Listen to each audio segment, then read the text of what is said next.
झकास हम अपना क्लास में लइका करेलो समार बैठे खाती पास में बाबू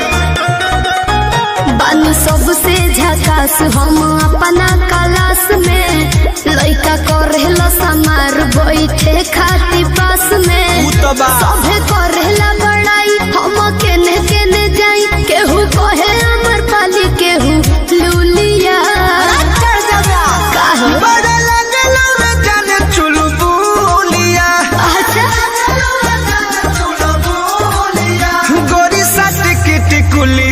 पढ़े जब